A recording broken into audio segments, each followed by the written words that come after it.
Well, hey everyone, I believe we are all doing great. Okay, so we are going to have a look at the second STI today. I told you we'll be looking at STIs into details, and then we are going to take some of the STIs and then look at them into detail. So, the second STI we are going to look at today is Chancroid. Some pronounce it as Chancroid, some pronounce it as Chancroid, depending on where you're coming from. Okay, so for today, we are going to look at what Chancroid is, look at the mode of transmission and causative organism. We are going to look at who is at risk of getting Chancroid, look at the signs and symptoms, both in males and females. We then have a look at the diagnosis, treatments, complications, and how to prevent them. Okay, so as you're learning something new, get your notebooks and prepare your ears to listen. So the first thing, we already know chancroid is an STI, as you know, sexually transmitted infection, and it's actually caused by a bacteria. What happens is that this bacteria causes open sores on or around the genitals. So when you have chancroid, what chancroid does to you, it causes open sores on or around the genitals. That is basically what chancroid is. The mode of transmission is through sexual contact, so any form of sexual contact, oral, anal, or vaginal. And also another mode of transmission is the skin to skin contact. Okay, skin to skin contact. Now the causative organism is called Haemophilus ducreyi.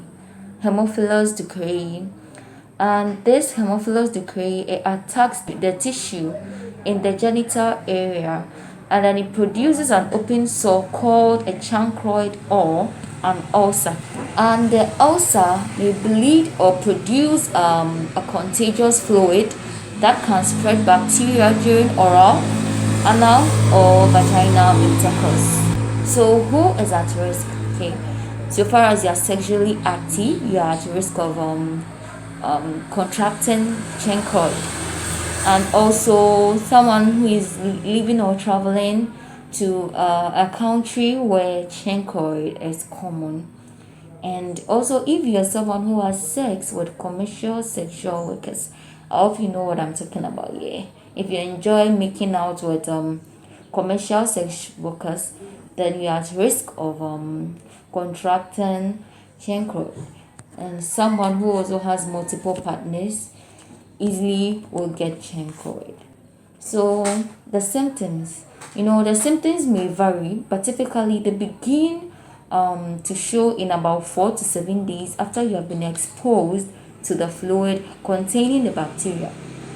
So in men, we may notice a small red bump on their genitals that may change to an open sore within a day or more, depending on who it is affecting. And then the ulcer may form on any area of the genital, so any part of the genital, the ulcer could be there, and that includes the penis or the scrotum, like anywhere around the genital. And then these ulcers are usually painful.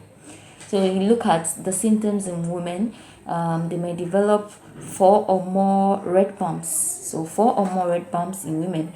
On the labia. The labia could also be the lips, okay, of our vajayjay here. The lips between the labia and the anus or on the thigh. After the bumps become ulcerated, the woman may experience a burning or painful sensation during urination or bowel movement. Okay, so how do we diagnose this chancroid? No, you can't diagnose it on your own. So when you see those sores, you just see your physician, and then they take samples of the fluid that comes out of the ulcer. Then they test it, they get it tested, and then you get to know whether it's chancroid or a random ulcer. And chancroid currently is not diagnosable through blood testing. In other words, when you test the blood, you might not be able to notice if it's chancroid unless you do that by taking the sample of the fluid. Okay, so look at the treatment. Treatment of chancroid may be surgery or taking medication. Yes, so when you see your doctor may prescribe some medicines for you, or you get a surgery. But one thing about the surgery is that it may leave a scar. Yeah, it may leave a scar. So complications of this chancroid are scarring of the penis or serious complications of the vagina. And then you're at risk of contracting other STIs. Also, those with chancroid are highly at risk of acquiring HIV. Not that alone, but they are highly able to transmit HIV. We look at the prevention. Prevention of chancroid is practicing safe sex or using a condom or a barrier method that you know about, that is to prevent skin to skin contact. As I said, it can be due to skin contact. And then you limit your sexual partners. Then you also bring your partners for treatment so that you don't get reinfected. And then any form of sexual contact you avoid or reduce it, and that is going to help you prevent chancroid. Okay, so that is all for chancroid. As I always say, you can get more information on the internet, and basically that's what I have for us today. I believe all of us have learned something. If you really learned something, just click on the thank button below to give me a like. And if you have any suggestion or comments, let me know by doing that in the comment section. If you find this video informative, you could share with a friend. Just remember that chancroid is still around. You might contract it, so you just take note of the prevention. Alright, thank you very much, everybody. Notwithstanding the fact that COVID-19 is still around, so let's all observe the protocols. That is the hand washing, social distancing, wearing of our face or nose mask. Let's not forget. Stay safe, everyone, and always remember, I love you.